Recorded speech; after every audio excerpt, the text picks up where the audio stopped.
আসসালামু আলাইকুম। সুপ্রিয় শিক্ষার্থী, আশা করি সকলে ভালো আছেন। আমি আল্লাহর রহমতে খুব ভালো আছি। তো আজকে অনেক লম্বা সময়ের পর আপনাদের সামনে আমি নতুন একটা ভিডিও নিয়ে আপনাদের সামনে হাজির হয়েছি।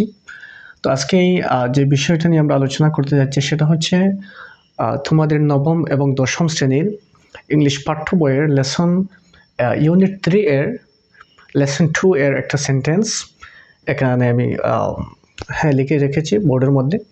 আমরা সেটাকে একটু ট্রান্সলেট করার চেষ্টা করবো ইনশাআল্লাহ। ওকে, so let's get started.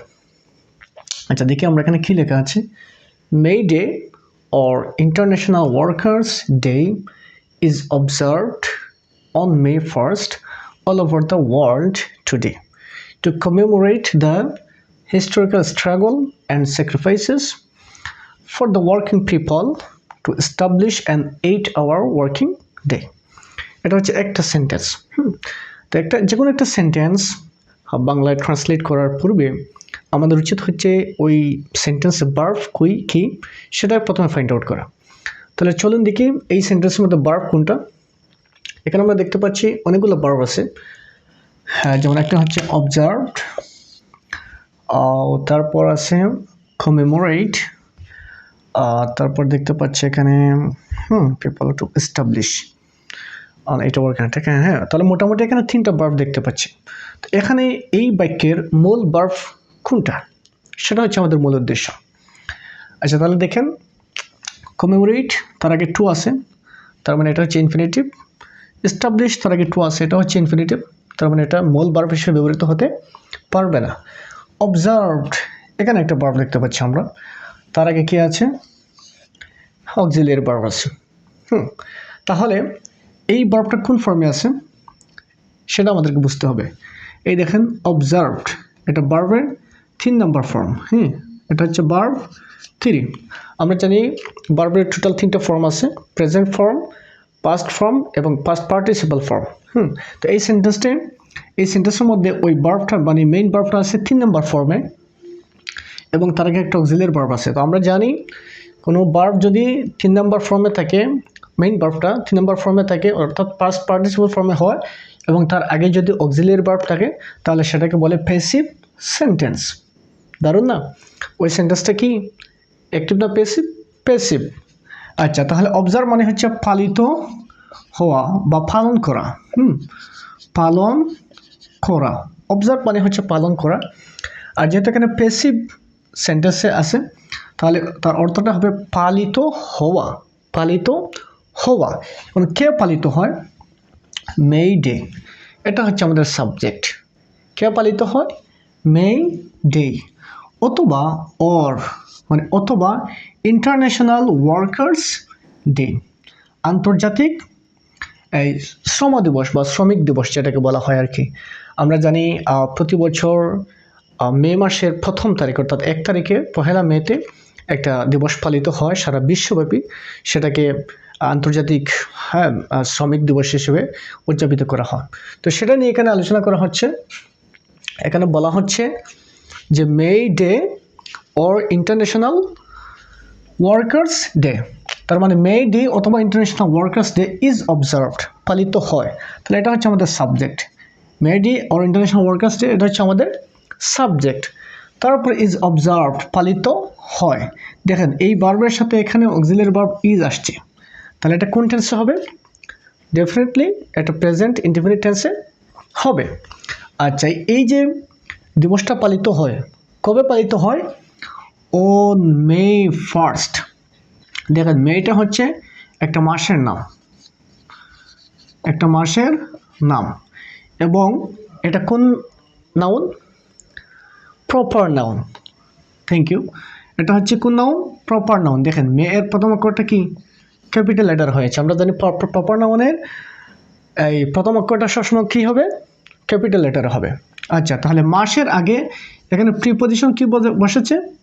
On বসেছে। তাহলে এখান থেকে আমরা কি শিখতে পারলাম? দুইটা জিনিস শিখলাম, যে একটা হচ্ছে প্রপার নাউনের প্রথম অক্ষরটা ক্যাপিটাল লেটার হবে, আর দ্বিতীয়ত হচ্ছে যে প্রপার নাউনের আগে প্রিপজিশন কি হবে? মাসের আগে প্রিপজিশন অন বসবে। মনে থাকবেন ইনশাল্লাহ। তো অন মে 1st মানে মে এর 1ম তারিখে কি এই মে ডে অথবা ইন্টারন্যাশনাল ওয়ার্কার্স ডে পালিত হয় অল ওভার দ্য ওয়ার্ল্ড, সারা বিশ্বব্যাপী, সারা পৃথিবী জুড়ে, শুধু বাংলাদেশ নয়, ইন্ডিয়া নয়, পাকিস্তান নয় বা ইউরোপ নয়, হ্যাঁ সারা বিশ্বব্যাপী এই দিবসটা উদযাপিত হয়ে থাকে। আচ্ছা, টুডে, এখানে টুডে মানে টুডে অর্থ আজ আমরা জানি, বাট এই সেন্টেন্সে টুডে অর্থ হচ্ছে বর্তমানে। বর্তমানে মানে বর্তমানে এই দিবসটা সারা বিশ্বব্যাপী মের 1 তারিখ উদযাপিত হয়ে থাকে। আচ্ছা, কেন হয়ে থাকে?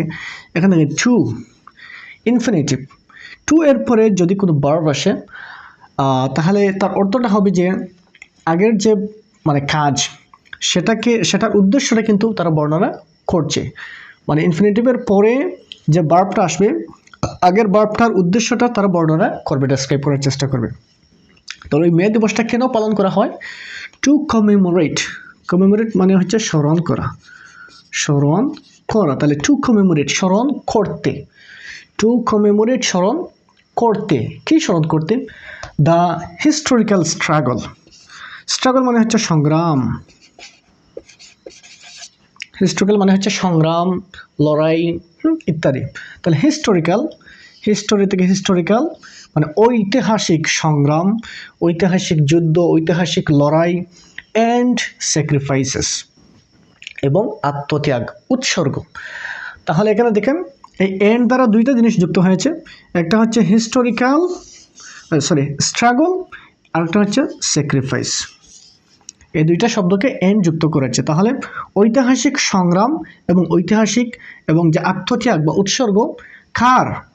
For the working people. কেমন পিপল? Working people. তাহলে দেখেন এই যে পিপল এটা হচ্ছে নাউন, আর এই ওয়ার্কিং দ্বারা এখানে কি হচ্ছে? এই নাউনকে মডিফাই করছে। মানুষগুলো কেমন মানুষ? ওয়ার্কিং পিপল, শ্রমজীবী মানুষ, মানে যারা কাজ করে, টাকা ইনকাম করে, মানে কাজের বিনিময়ে যারা টাকা পায়, তাদের জীবিকা নির্বাহ করে, এমন মানুষ ওয়ার্কিং পিপল। তাহলে ফর দ্য ওয়ার্কিং পিপল, শ্রমজীবী মানুষের আত্মত্যাগ এবং ঐতিহাসিক সংগ্রামকে স্মরণ করতে, টু এস্টাবলিশ, এস্টাবলিশ মানে হচ্ছে প্রতিষ্ঠা করা, এস্টাবলিশ মানে হচ্ছে প্রতিষ্ঠা করা। তাহলে টু এস্টাবলিশ ইনফিনিটিভ আছে, প্রতিষ্ঠা করতে, কি প্রতিষ্ঠা করতে? এন 8 আওয়ার ওয়ার্ক ডে, মানে 8 ঘন্টা, 8 আওয়ার, 8 মানে হচ্ছে 8, এটা আমরা জানি, 8 আওয়ার মানে ঘন্টা, ওয়ার্ক ডে মানে ওয়ার্ক ডে মানে হচ্ছে প্রতিদিন কর্মঘণ্টা, কি 8 ঘন্টা কর্মদিবস, 8 ঘন্টা কর্মদিবস প্রতিষ্ঠা করতে শ্রমজীবী মানুষের ঐতিহাসিক সংগ্রাম ও আত্মত্যাগকে স্মরণ করতে বর্তমানে সারা বিশ্বব্যাপী বা সারা পৃথিবী জুড়ে কি হচ্ছে? মে ডে অথবা ইন্টারন্যাশনাল ওয়ার্কার্স ডে পালিত হয়।